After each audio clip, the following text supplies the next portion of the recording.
안녕하십니까? 소쿨 극장의 소리내어 읽거나 눈을 감고 듣기 코너입니다. 오늘은 낙방을 밥 먹듯 하던 공주의 이진사가 좌충우돌 우여곡절 끝에 과거 시험에 장원급제하는 사연입니다. 구독과 좋아요 그리고 알람 설정 부탁드립니다. 재미있고도 좋은 글로 보답하겠습니다. 조선 제9대 성종 임금 시절에 충청도 땅 공주에 이시성을 가진 진사가 살고 있었다. 과거 시험 볼 때가 되어 시험에 응시하려 한양에 올라가려 하였으나 살림이 찢어지게 가난하여 올라갈 노자조차 없었다. 이진사는 공주 목사한테 찾아가서 사정 이야기를 하고 여비 마련해 줄 것을 청하였으나 한마디로 거절당했다. 하는 수 없이 입고 다니던 도포 한 벌을 주막집 주인에게 저당 잡히고 여비로 쓸 몇 잎의 엽전을 얻었다. 그는 한양으로 떠나기에 앞서 아내에게 마음속 결심을 털어놓았다. 이번에도 과거 시험에 급제하지 못하면 한강에 빠져 죽고 말 테요. 급제자 명단에 내 이름이 없으면 빠져 죽은 줄로 아시오. 여보, 그런 소리 마세요. 이번에는 될 거예요. 만일 잘못된다고 하더라도 딴 생각하지 말고 집으로 바로 내려오세요. 제가 당신을 기다리고 있잖아요. 저는 당신 없으면 죽어요. 말하면서 아내는 울었다. 우는 아내는 수건을 쓰고 있었다. 머리를 잘라 팔아서 과거 시험에 필요한 것, 사집 등 책자와 시험장에 소용될 물건들을 그 돈으로 사들였기 때문이다. 괴나리 보찜을 꾸려서 집을 나선 이 진사가 거의 금강곰나루 나루터에 이르렀을 때였다. 뒤에서 웬 처자가 따라오며 진사님, 하고 애타게 불렀다. 돌아다 보니 주막집 주인의 딸이 도포를 안고 뒤뚱거리며 달려오고 있었다. 이진사는 도포를 도로 물리고 엽전을 찾아가려는 줄로 알고 냅다 뛰었다. 강변에 이른 이진사는 급히 사공을 불렀다. 숨이 차서 뒤쫓아온 주막집 딸은 이진사를 따라잡자 그의 소매를 붙잡으며 간곡히 말하였다. 진사님, 이 도포가 없으면 한양 거리에 들어가실 수 없어요. 늙으신 우리 모친이 사리를 모르시고 진사님의 도포를 받고 돈을 꿔주었는데 소녀가 대신 그 돈을 갚겠으니 이 도포는 가지고 가십시오. 이진사는 새삼 그 처녀를 뜯어보았다. 처녀는 난쟁이를 겨우 면한 작은 키에 보기 흉할 정도로 뚱뚱하였다. 게다가 얼굴에는 온통 여드름에다 피부색까지 거무칙칙하여서 이쁜 구석이라곤 하나도 없었다. 그러거나 말거나 권녀가 베푼 뜻밖의 호의에 너무 감동하여 이진사는 덥석 처녀의 손을 잡고 말하였다. 낭자, 정말로 고맙소이다. 덕분에 큰 낭패를 면했군요. 사실 도포도 없이 한양 거리를 걷는다는 것은 생각만 해도 끔찍했기 때문이다. 얼굴을 벌겋게 물들인 처녀는 살며시 잡힌 손을 빼면서 말했다.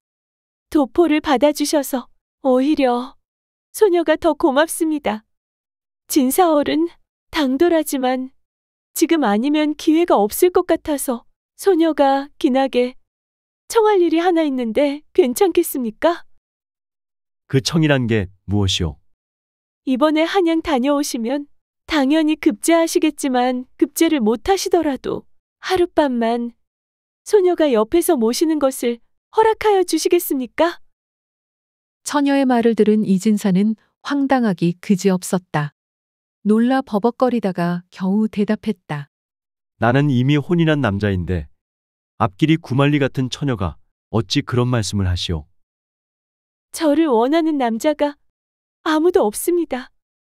그러니 시집 가기는 애당초 텄습니다. 하지만 아들이든 딸이든 자식 하나만 있다면 세상을 원망하지 않고 그래도 한평생 살 수 있을 것 같습니다. 그러지 않으면 죽어서 황천의 원귀가 될 것 같습니다. 그러기는 싫어서 부끄러움을 무릅쓰고 감히 말씀드리는 것입니다. 그 자리에서 무슨 말을 하겠는가. 일단 갔다 와서 봅시다. 하고 이진사는 반응낙을 했다. 이진사가 그렇게 반응낙한 데에는 처녀의 슬픔이 묘하게도 그에게 와닿았기 때문이다. 그가 번번이 과거에 낙방하는 것이나 어떤 총각도 처녀에게 눈길을 안 주는 것이나 이진사가 보기에는 결국 같은 것이었다. 세상으로부터 소외되는 자의 슬픔. 그런 점에서 두 사람은 다른 듯 보이지만 동병상련, 같은 병을 앓고 있다고 이진사는 생각하였다. 그런데 어쩌나 한양에 올라간 이진사는 과거 시험에 또 낙방하였다. 이진사는 원래의 계획대로 한강에 몸을 던져 죽으려고 동작나루 근처로 갔다. 강가에 앉자 갑자기 온갖 서름이 겹으로 몰려왔다. 그 슬픔을 주체하지 못한 이진사는 한바탕 목매어 울었다. 이때 상번을 올라왔던 호남의 한 군사가 그 광경을 보고는 다가와서 사연을 물었다. 이진사의 전후 사연을 다 들은 상번 군사는 진사를 눌러 앉히고 이런 말을 하였다. 내게는 심하게 앓고 계시는 늙은 어머님이 계십니다. 그래서 집을 떠날 수 없는 형편입니다. 하지만 상번 차례가 되었기에 어쩌겠습니까? 할 수 없이 올라왔습니다. 내게 수십 냥의 돈이 있는데 그 돈을 드릴 테니 내 이름으로 입번해 주지 않으시려오. 그러면 고향에 내려가서 어머님의 임종을 곁에서 지켜볼 수 있을 테니 저로서는 정말 다행한 일이 되겠지요. 기왕에 죽을 결심을 했다면 죽기 전에 자비를 베푸시는 것이 어떻겠습니까? 그러면 염라대왕이 잘 봐주실지 누가 알겠습니까? 이진사는 죽으려고 생각하는 놈이 무슨 일인들 못할까 하는 생각이 들어서 그렇게 하기로 하였다. 상번 군사의 짐을 받아진 이진사는 도로 성 안으로 들어가 대궐의 수직 군사로 입번하였다. 입번한 지 한 달가량 되던 어느 날 저녁이었다. 늦가을 보름께라 하늘에는 밝은 달이 둥실 떠 있었다. 환한 둥근 달을 바라보니 잠은 오지 않고 가슴속에 수심이 가득 고여 올랐다. 밥이나 먹고 사는지 보고 싶은 아내 생각에다가 결국 지키지도 못할 약속을 하게 된 주막집 딸까지. 진사는 마음을 달래려고 밖에 나와 발 가는 대로 걸음을 옮겼다.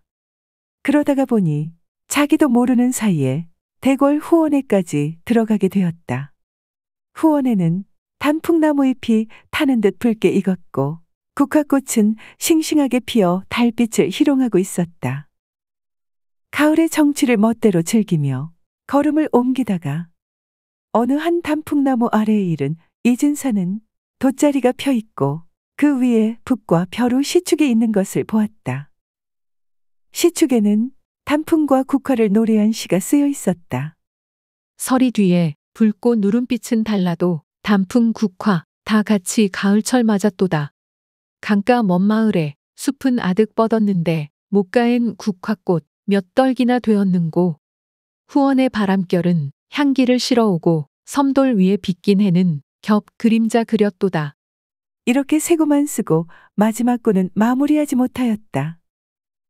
시를 읽어 내려가노라니 문득 평소 풍어를 하던 버릇이 되살아나 붓을 들고 생각나는 대로 휘갈겼다. 임금된 이 화초를 즐김이 아니로다. 천지조화 오묘함을 알려 함이오니. 진사가 다 쓰고 붓을 떼는데 두런두런 말소리가 들려왔다. 진사는 당황하여 급히 덤불 뒤로 몸을 숨겼다. 대개 임금이 내시 두어 명을 거느리고 후원에 나와 단풍과 국화꽃을 구경하고 시를 쓰다가 마침 뒷간에 갔다 오는 참이었다. 마지막 결국까지 마무리된 시축을 보고 임금은 놀랍고 괴이하게 여겨 내시들을 시켜 그 사람을 찾게 하였다. 누군지 몰라도 웬 사람이 가까이에 있는 것이 틀림없다. 벌을 주지 않고 상을 주겠으니 속히 나오라고 하여라. 사태가 이러한지라 부득이 덤불 속에서 이진사가 나왔다. 웬일인가 임금이 묻자 이진사는 여러 번 과거에 낙방한 일부터 수직을 서게 되기까지 지금까지 있었던 일을 자세히 아뢰었다. 임금이 들어보니 가슴 아프고도 희한한 일이었다. 며칠 후에 특별히 알성시를 치겠으니 너는 그때 꼭 응시하거라. 명하고는 대궐로 돌아갔다. 임금이 가는 것을 본 이진사도 후원에서 나와 평소처럼 대궐 수직을 섰다.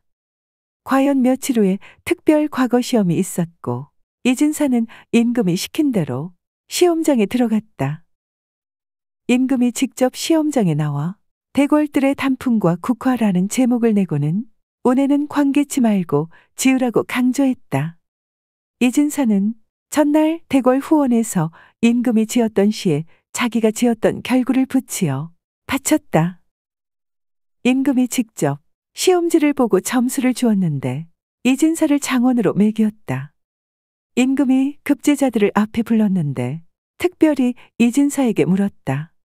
무슨 벼슬을 하려는고? 그저 전하의 처분에 맡길 뿐이옵니다. 과거 시험을 치러 올라오는 선비에게 도자를 내주지 않은 공주 목사는 당장 파직시키고 대신 이진사를 공주 목사로 임명하라. 또 주막집의 여식은 그녀의 의견을 물은 다음 원하거든 그대의 부실로 삼도록 하라. 조선시대 공주지방을 맡아 다스린 목사는 정삼품의 외직관리였으므로 이진사는 하루아침에 높은 관리가 되었다.